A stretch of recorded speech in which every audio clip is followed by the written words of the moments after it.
গণসংহতি আন্দোলনের আজকে পঞ্চম সম্মেলন। এই সম্মেলনের আজকে এই অধিবেশনে সভাপতিত্ব করছেন জনাব জুনায়েদ সাকি। মঞ্চে ভূমিষ্ঠ আছেন আমাদের জাতীয় সম্মানিত নেতৃবৃন্দ এবং গণসংহতি সংহতির নেতৃবৃন্দ এবং বিভিন্ন অঞ্চল থেকে আসা গণসংহতির নেতৃবৃন্দ, কর্মীবৃন্দ, আসসালামু আলাইকুম। আমার সঙ্গে জুনায়েদ সাকির পরিচয় হয় আমার অত্যন্ত ঘনিষ্ঠ বন্ধু, ঢাকা বিশ্ববিদ্যালয়ের ইতিহাস বিভাগের অধ্যাপক ডক্টর আহমেদ কামালের বাসায়। প্রথম আলোচনাতেই আমি তার প্রেমে পড়ে যাই। এই জন্য আমি তরুণ মুখে, তরুণ যুবকের মধ্যে সেদিন আমি যে স্বপ্ন দেখেছিলাম এবং যে দৃঢ়তা দেখেছিলাম, সে সত্যিকার অর্থেই বাংলাদেশে একটা পরিবর্তন করতে চায়। আমি আজকে তাকে আন্তরিকভাবে ধন্যবাদ জানাতে চাই এবং আপনাদের সংগঠির সকল নেতা কর্মীকে আন্তরিকভাবে অভিনন্দন, শুভেচ্ছা জানাতে চাই যে আপনারা জুনায়েদ সাকির নেতৃত্বে বহু দূর এগিয়েছেন এবং আমি বিশ্বাস করি আপনারা সামনের দিকে আরো সাফল্য লাভ করতে পারবেন। আমাদের এবি পার্টির মন্ত্রী সাহেব চ্যালেঞ্জ করেছেন, আমি এই চ্যালেঞ্জ অ্যাকসেপ্ট করেছি।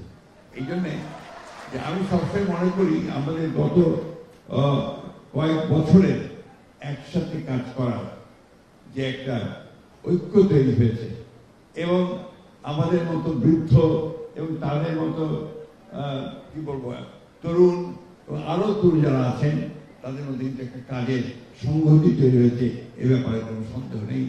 গত যে আন্দোলন, যে উত্থান, সেটা তাই প্রমাণ হয়েছে।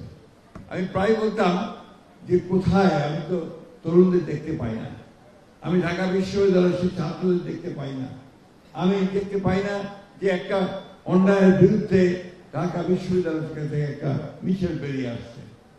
কিন্তু সর্বশেষে আমরা 24শে জুলাই আমরা দেখেছি সেই শুধু ঢাকা বিশ্ববিদ্যালয় নয়, সারা দেশের তরুণরাই অন্যায়ের বিরুদ্ধে রাস্তায় নেমে এসেছে। আজকে এখানে অনেক হতাশা প্রকাশ করেছেন। আমি আমার ব্যক্তিগত জীবনে কোনোদিন হতাশাবাদী ছিলাম না, রাজনৈতিক জীবনে হতাশাবাদী নই, কারণ আমি বিশ্বাস করি যে ন্যায়ের জয় হবেই, সত্যের জয় হবেই। আজকে মানে আবার বলছি, আজকে যে সংকট তৈরি করেছে এই অন্তর্বর্তীকালীন সরকার, ঐক্যমত্য কমিশন, আমি বিশ্বাস করি যে এই সংকট কেটে যাবে। এই দেশের মানুষ কখনো পরাজয় বরণ করে না, পরাজয় বরণ করেনি, পরাজয় বরণ করবে না।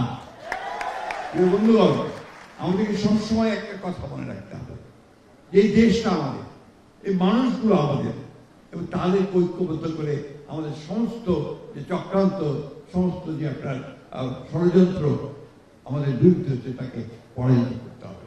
এখানে আমরা বিভিন্ন দল করতে পারি, বিভিন্ন মত থাকতে পারে, বিভিন্ন পথ থাকতে পারে। একটা বিষয় আমরা সবসময় এক ছিলাম, বাংলাদেশের ব্যাপারে সবার আগে বাংলাদেশ, এ ব্যাপারে আমাদের কোনো সন্দেহ নেই। আমি একটা কথা বলে শেষ করবার সময় নেই, কারণ আপনার আমাদের সময় হয়ে গেছে, আমার আরেকটা প্রোগ্রামে যেতে হবে আমাকে।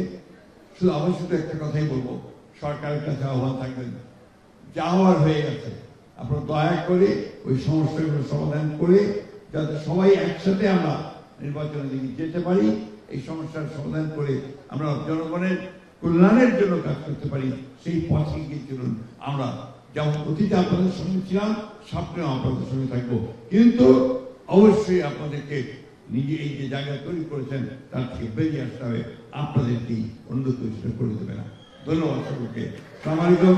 গণসংহতির যে সম্মেলন সাফল্য কামনা করছি, আপনারা সফল হন, এই দোয়া করছি। ধন্যবাদ। আসসালামু আলাইকুম।